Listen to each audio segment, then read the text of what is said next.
Okay, akkam jirtu kabajamtoota hordoftoota kiyyaa. Har'aan kana bifa addaa ta'ee bifa maalitiin dhufee qubee dachaa qabadheen dhufee jira. Hanga xumuraatti na faana bu'aan affeerraa kiyya gamanumaa YouTube kana like share gochuu hin irraanfatina. Qubee dachaa jechuun qubee dachaa bebeekamoo jira jechaadha. Fakkeenyaaf dhaa, chaa, chaa, shaa, nyaa, nyaa, phaa, phaa, tsaa. Qubeelee dachaa kanneen jiran jechuudha. Yeroo jechoota dubbannu yookiin immoo barreessinu kaniin jechoota keenya keessa dhufan qubee dachaa jahan kun ni dhufan jechuudha. Qubee dachaa kanneen haala kanaan dubbanna jechuudha. Kunoo bifa kanaan kana yeroo tokko tokko bifa xixiqqaadhaan nama gurguddaadhaan barraa'a jechuudha. Inni kun gurguddaa xixiqqaadhaanis haaluma kanaan barraa'a jechuuti. Yoo jenne nama dhaan tuni akkamitti barroofti? Xiqqaadhaan daa xiqqaa ni barreessina, haa xiqqaa barreessina, dhaa jennaan jechuudha. Chaallee caa xiqqaa fi haa chaa jennaan. Kan itti aanus shaa barreessuudhaaf saa echii xiqqaa yookiin haa xiqqaa jennaan.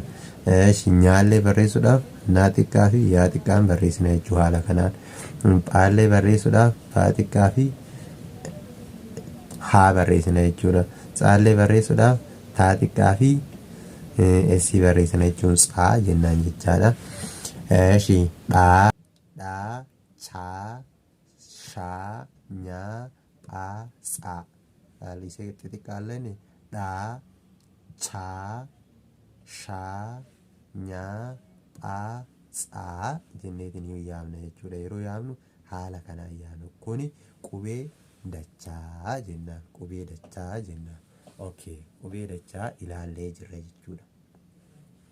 Okay, har'aan kana mee jecha qubee dachaatiin ijaaramuu tokko fudhadhee isinaa argisiisu jechaadha. Okay, jecha qubee dachaatiin barraa'u tokko isin garsiisa jechuudha.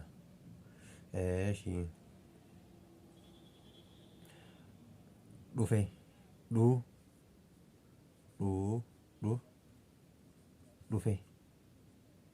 Inni dhufe yoo jenne dhaa jenneetiin hin kaana jechuudha. Dhufe qubee dachaatiin kaa jechuudha. Kunoo dhaa asitti arganii kanaan kaa jechuudha. Dhufe. Eenyu eebaluu dhufeera. Nyaata, nyaata nyaadhaan kaaneemi nyaa,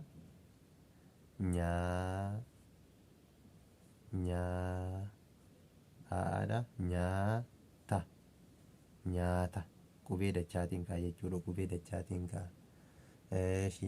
Kan biraamoo haaluma kanaan kana lamaan yoo ilaalle ni gaha jechuudha. Qubee dachaatiin jechoota kan akkanaa kana isinii dhufuu danda'a. Maal keessa? Barreeffama keessa isinii dhufuu danda'a. Amma kana dhufe, nyaata, haala kanaan poostaa, tsiyoon maqaa namallee haaluma kanaan. Shan fakkeenyaaf shan lakkoofsa shan haala kanaan barroofti jechuudha. Shaadhaan qubee dachaatiin dhufteetiniin barroofti. Kana fakkaata jechuu qubeen dachaa faayidaan isaa kana. Okay, har'aaf nu gahaa.